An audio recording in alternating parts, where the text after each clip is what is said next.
Radio Empresaria. Radio Empresaria. La primera emisora del país de servicios para las pymes. Sintonizanos en 92.5 MHz y en www.radioempresaria.com.ar.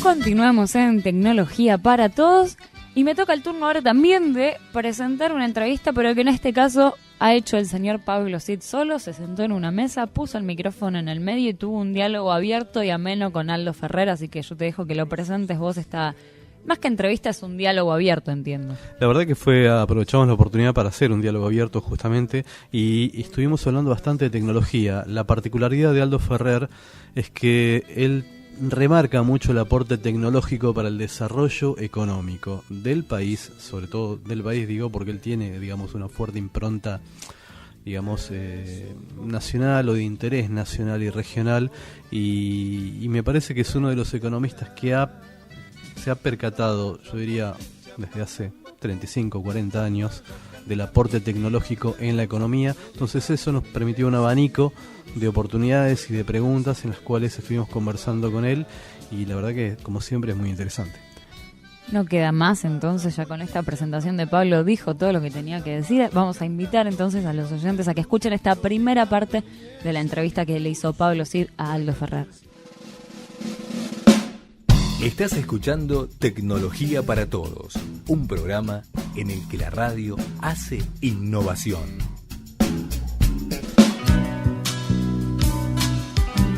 Bueno, doctor Aldo Ferrer, bienvenido al INTI. La verdad que es un gusto tenerlo aquí. Y en el contexto de las jornadas Tecnointi de Desarrollo, Innovación y Transferencia Tecnológica, quiero comenzar este diálogo con una pregunta marco, bien amplia, para después ir profundizando algunas cuestiones. ¿Cómo se relaciona el conocimiento con el desarrollo económico que recién nos estaba comentando? En realidad el desarrollo es conocimiento, porque el conocimiento científico, las técnicas para aplicar ese conocimiento a la producción, a la organización económica y social, es lo que permite valorizar el trabajo y generar más riqueza y más empleo y más bienestar. Y por lo tanto el desarrollo se puede definir estrictamente en términos de la capacidad de una sociedad de generar conocimiento y de incorporarlo a su organización económica y a su producción. Lo que determina, por ejemplo, la diferencia en los niveles de vida y en la esperanza de vida, digamos, del mundo contemporáneo respecto del mundo pretecnológico, antes de que comenzara la gran avalancha de conocimientos, allá por el siglo XV o XIV, es precisamente el hecho que la sociedad moderna maneja un conjunto de saberes que le ha permitido alcanzar un nivel de desarrollo material extremadamente alto. Desgraciadamente, ese desarrollo material no ha sido acompañado con una suficiente madurez social como para que ese avance realmente abarque a la totalidad del género humano. Y una de las características y la diferencia entre un país pobre y un país rico es precisamente que la gente de un país rico tiene la capacidad de innovar y gestionar conocimiento y la gente de un país pobre no lo tiene. Entonces, con los mismos recursos materiales, la misma tierra, los mismos elementos que da la naturaleza, uno genera un nivel de riqueza alto y el otro no lo logra. Entonces, otra vez, en resumen, el desarrollo económico entendido en términos de aumento de la productividad, de lo que cada ser humano y un conjunto social puede producir en bienes, servicios, descansa esencialmente del conocimiento. Bien. ¿Cómo se vincula el saber tecnológico, y hago énfasis en esta palabra teniendo en cuenta las características del INTI, que es un saber básicamente tecnológico, en alguna medida científico, pero se dedica a un saber tecnológico? ¿Cómo se vincula este saber con el sector productivo en todo el país? Y en esta pregunta yo tengo muy en cuenta lo que son las economías regionales. Claro.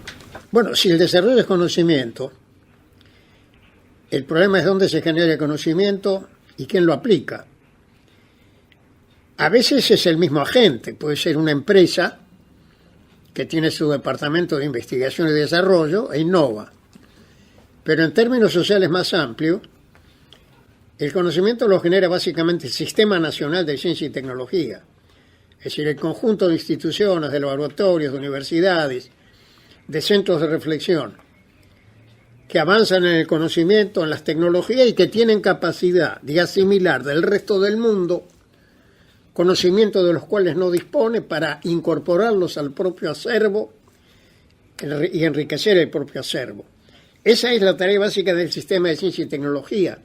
Y el éxito de una sociedad, como decía mi querido amigo Jorge Sábato, era la profundidad de los vínculos entre el sistema científico y tecnológico que genera y asimila e incorpora el conocimiento y el sector productivo que aplica ese conocimiento. Y el intermediario para que esto sea posible son las políticas públicas. Es el Estado el que genera las reglas, las normas según las cuales los actores se acercan y se integra el sistema de ciencia y tecnología con el sector productivo. Esto hace a la idea de Sábato del triángulo. Él decía, el desarrollo es un triángulo con tres actores, el sistema de ciencia y tecnología, el sector productivo y el Estado con las políticas públicas, y la interacción de los tres actores en el espacio es lo que genera el desarrollo. Fue una manera, esa idea de Jorge fue muy útil porque permitió explicar en pocas palabras un tema tan complejo como este. Perfecto. Hoy el triángulo de Sábato se aplica o se debe aplicar tal cual se concibió en aquel momento, en la década del 60, 70. No, se enriquece continuamente por las nuevas tecnologías, pero el principio es el mismo. Y en cierto sentido, fíjese que la tecnología cambia continuamente la dinámica de la situación, pero hay ciertos principios básicos que se han mantenido a lo largo del tiempo. Por ejemplo, el hecho de que el desarrollo es un fenómeno que se da en un contexto global, pero que depende en cada caso de la fortaleza de un país para integrarse dentro de sí misma, capacitar su gente, profundizar su desarrollo institucional, avanzar en la ciencia y la tecnología. Es decir, el desarrollo como un contrapunto continuo entre la realidad interna dentro de las fronteras de un país dentro de la cual el desarrollo tiene lugar y sus relaciones con el contexto externo como un partícipe necesario de esa transformación. Y este contrapunto viene desde la Revolución Industrial y sigue siendo ahora vigente en el marco de las nuevas tecnologías, de la información y la comunicación, en que la cosa se hace cada vez más compleja. Pero la naturaleza del proceso sigue siendo la misma. La capacidad de una sociedad, vuelvo a insistir, de estar plenamente integrada al mundo, estando primero integrado en sí misma. Perfecto. Me imagino que se debe conocer muy bien los sectores en el territorio para poder vincularse con ellos. Esa es la segunda parte de su pregunta, que acá lo tenía anotado y que es muy importante. Porque justamente claro, porque el INTI es un agente de transferencia tecnológica, pero ahora tiene que saber cómo vincularse con esos sectores. Seguro. Y esto nos lleva a un problema histórico argentino, que es el desequilibrio regional, porque digamos, en tiempo de la colonia y en los primeros años de la independencia, después de la Revolución de Mayo, el territorio argentino era un territorio muy despoblado. De hecho, la mayor parte del territorio estaba en manos de los pueblos originarios todavía. Y era una población dispersa, un poco en el río La Plata, otro poco en el norte, con muy bajo nivel de desarrollo. Era un territorio que no producía ninguna de las cosas que eran importantes para el comercio internacional en aquella época, eran los metales preciosos, los cultivos tropicales como el azúcar. Este era un territorio muy marginal. Hasta que a principios del 19 comienzan a aparecer en la región pampeana algunos productos que van al mercado internacional, por ejemplo los cueros, el cebo, la carne salada. Aparece en esta región por primera vez en la historia una actividad ligada al comercio internacional, y esto configura toda una estructura de reparto de recursos, de apropiación territorial, de estilo de inserción internacional, y una estructura en la cual el núcleo dinámico de crecimiento ligado a esa actividad primaria se concentra en la región metropolitana, en la provincia de Buenos Aires, en lo que es la región pampeana. Y aquellas viejas regiones, Tucumán, Salta, Cuyo y demás, que históricamente habían tenido más peso que el Río de la Plata, y fueron decayendo hasta que esto se convirtió en una economía muy desequilibrada, cuyo mejor ejemplo probablemente era la red ferroviaria. La red ferroviaria, ¿cómo era? Venía todo de todos los puntos del país a la región metropolitana. Todo convergía acá.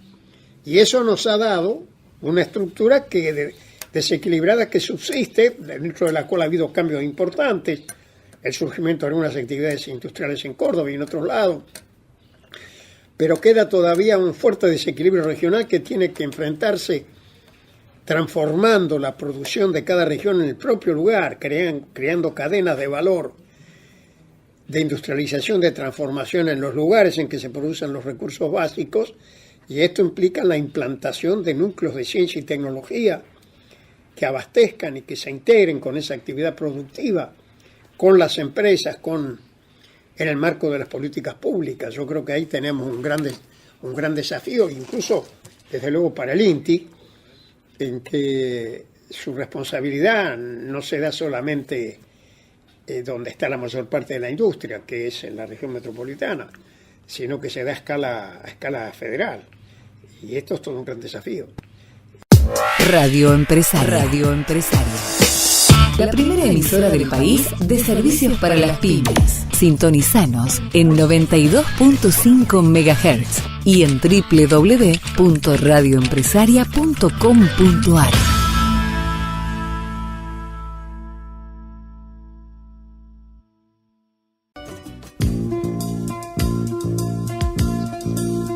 Al recorrer la exposición Tecnointi, usted mencionó que le dio una gran alegría ver categorías en perspectiva tecnológica. Sí. Entonces lo invito a que en todo caso nos pueda definir un poco la perspectiva tecnológica y de pronto por qué esa alegría. Claro.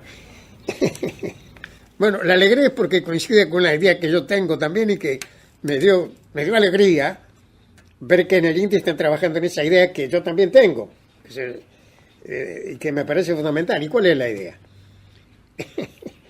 La idea es que las cosas cambian todos los días por la ciencia y la tecnología. Entonces, si uno quiere hacer una política industrial, no se puede limitar a producir un bien que está en el mercado, por ejemplo, este lápiz, esta lapicera. Yo digo, mira, esta la importamos, la vamos a producir acá, y la producimos. Y entonces no gastamos los dólares que gastábamos en traer la lapicera. Pero resulta que mañana lo que importamos son otras cosas, porque la cosa ha cambiado totalmente. Aparecen nuevos bienes, nuevos servicios, fruto de la revolución tecnológica. Entonces, la sustitución de importaciones tradicional es la sustitución del pasado, de lo que ya pasó y que tiene su reflejo en esta lapicera. Pero como el futuro cambia todo el tiempo, hay que sustituir el futuro. Hay que anticiparse, hay que ver qué es lo que viene en el campo de la ciencia, de la tecnología, la prospección científica y tecnológica, la gente que está en el conocimiento, en la frontera del conocimiento, que anticipe que van a pasar ciertas cosas en la industria, en aquellas otras que tenemos que incorporar en el tejido productivo. Por eso la insistencia mía es que hay que sustituir el futuro. Y la base de la sustitución es lo que ustedes hacen acá, la perspectiva tecnológica, que es lo que da señales a las políticas públicas de lo que hay que fomentar y al sector productivo lo que hay que producir. No solamente del pasado, sino del futuro. Bien. Hoy la definición tradicional de sustitución de importaciones está perimida, agotada. Yo creo que está agotada en el sentido que es la sustitución del pasado. Con eso no alcanza, porque hay que sustituir el futuro y porque además no se trata solo de sustituir cosas que importamos, sino generar nuevas cosas para exportar, con mayor valor agregado, con mayor tecnología. Es decir, la industrialización hoy tiene que abarcar esas dos dimensiones. Y el viejo concepto de sustitución de importación es precisamente eso. Y lo que hay que sustituir también son exportaciones. Tenemos que, así como tenemos las exportaciones tradicionales, que siguen siendo y son una fuente muy grande de divisas y que hay que fortalecer integrando las cadenas de valor, hay que generar nuevas exportaciones. Hay que generar nuevas exportaciones. Por eso digo, el concepto de sustitución es un concepto obsoleto en los dos sentidos. Y también en el sentido que para tener un sistema de ciencia y tecnología avanzado hay que tener un avance industrial amplia y diversificada, que incluya las actividades que están liderando el crecimiento. Por ejemplo, es muy difícil hoy avanzar en materia industrial y de desarrollo sin un fuerte sector en la electrónica, en toda la parte de la tecnología, de la información, de la comunicación. Es decir, la existencia de una base industrial amplia. No hay ningún caso de un país científicamente y tecnológicamente avanzado que no sea al mismo tiempo un país altamente industrializado. Radio Empresaria.